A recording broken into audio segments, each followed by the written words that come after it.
Assalamualaikum dan salam sejahtera, bersama saya Muhammad Dihya Sahlan dalam Berita Pagi Sabah edisi Sabtu 5 Disember 2020. Kerajaan negeri bersetuju membenarkan kemasukan individu ke Sabah dengan prosedur operasi standard SOP baharu. Bagaimanapun, individu terlibat perlu menjalani ujian pengesanan COVID-19 3 hari sebelum perjalanan. Hanya individu yang tidak bergejala dengan keputusan negatif akan dibenarkan masuk ke Sabah.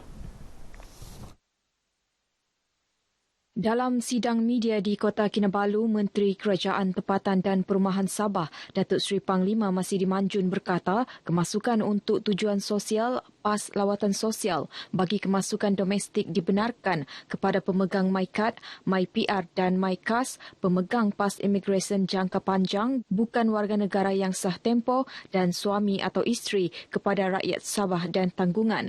Manakala kemasukan bagi bukan warga negara yang tidak memiliki PAS imigresen jangka panjang wajib mendapatkan kelulusan khas daripada kerajaan negeri. Sementara itu, bagi pergerakan keluar dari Sabah, kebenaran pihak PDRM tidak diperlukan.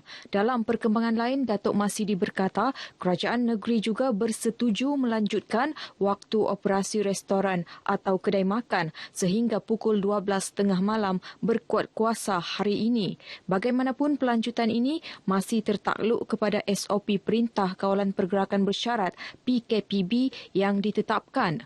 Mengenai situasi COVID-19 di Sabah, Datuk Masidi memaklumkan sebanyak 320 kes positif baharu direkodkan, menjadikan jumlah kumulatif kini 29,897 kes. Manakala tiada kes kematian dan kluster baharu direkodkan. Menurutnya, 187 kes daripada kes baharu adalah berpunca daripada saringan kontak rapat di 13 daerah, manakala 36 kes daripada saringan kluster sedia ada, saringan bergejala 41 kes, saringan komuniti 30 kes dan 26 kes adalah daripada lain-lain kategori. Lembaga Pembangunan Perumahan dan Bandar LPPB bercadang mewujudkan sebuah pekan baharu Tongot dan membina rumah mampu milik di daerah itu dalam usaha menyalur pembangunan ke kawasan pedalaman, khususnya dalam kawasan Dewan Undangan Negeri Dun Kuamut. Cadangan pembangunan tersebut bertujuan menyokong usaha pembangunan sosial dan ekonomi di daerah itu. Turut dicadang pembangunan Pekan Baharu Kecil Pinanga yang melibatkan pembangunan rumah di kawasan perkampungan selain menyediakan tapak untuk pembinaan bangunan serta pejabat agensi kerajaan secara teratur. Projek pembangunan tersebut bakal dilaksanakan di kawasan lebih 600 hektar dengan 526 hektar melibatkan pembangunan Pekan Baharu Tongot dan pembinaan rumah mampu milik, manakala 80 hektar untuk pembangunan Pekan Baharu Pinanga. Kita akan merancang, tetapi di pihak KPB kita sudah melihat dalam tempoh beberapa tahun ini mungkin ada satu dua perkara yang kita akan mulakan terlebih dahulu. Seperti penyediaan tapak dan sebagainya. Sebagai pemangkin kepada kewujudan Pekan Kecil Pinanga ini dan juga di Tongot itu sendiri. Beliau ditemui RTM ketika melakukan lawatan ke tapak pembangunan Pekan Baharu Kecil Pinanga dan Pekan Baharu Tongot di Pinanga. Mengulas lanjut pembinaan rumah mampu milik di Pekan Baharu Tongot, beliau berkata pembinaannya berdasarkan laporan kajian kuasa beli yang akan dilaksanakan oleh Majlis Daerah dan Pejabat Daerah Tongot selain laporan pemimpin masyarakat di daerah itu.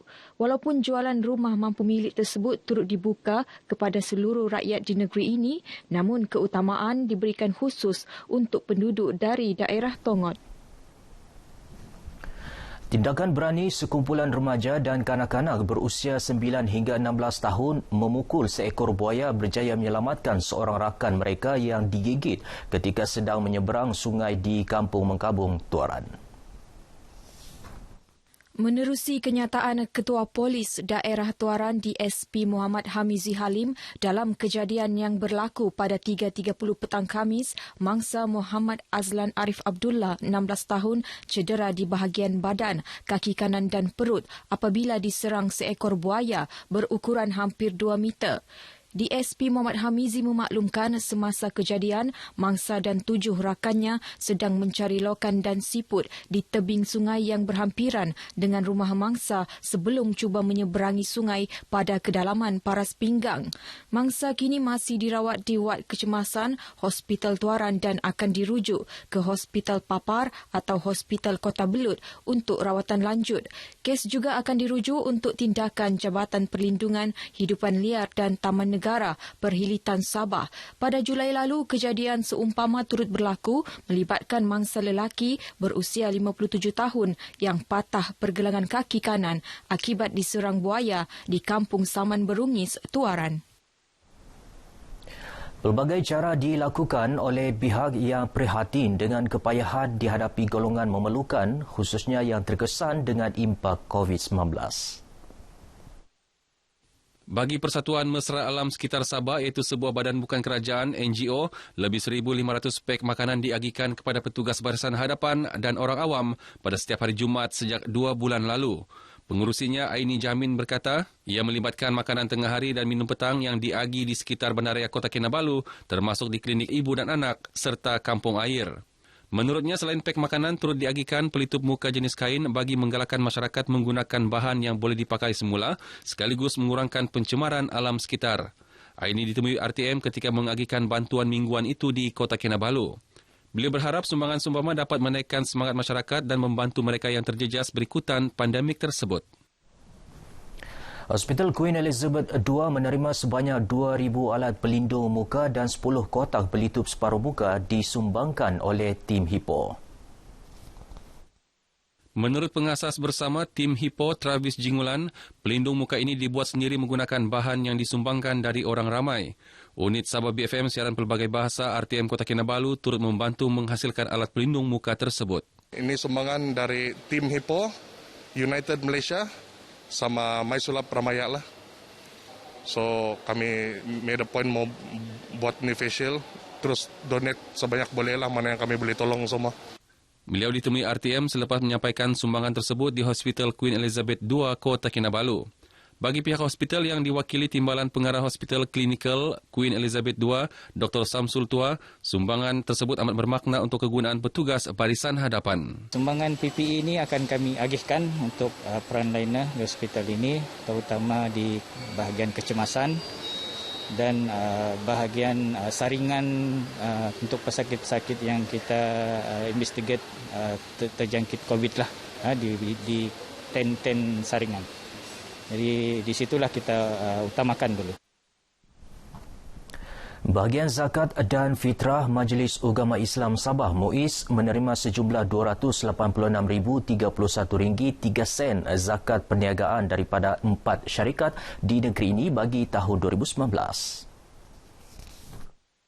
Daripada jumlah itu, Tenaga Nasional Berhad TNB dan Kumpulan Malaysian Industrial Development Finance Berhad MIDF masing-masing menyerahkan zakat perniagaan bernilai RM100,000. Diikuti Sabah Electricity Sdn Bhd SESB sebanyak RM50,000 dan MBSB Bank sebanyak RM36,031.03. Zakat perniagaan diserahkan wakil setiap syarikat terbabit kepada Yang di-Pertua MUIS, Datuk Seri Panglima Dr. Hasbullah Taha dan disaksikan Menteri Tugas-Tugas Khas Datuk Muhammad Arifin Muhammad Arif di Kota Kinabalu. Wang zakat berkenaan akan diagihkan kepada 8 golongan asnaf.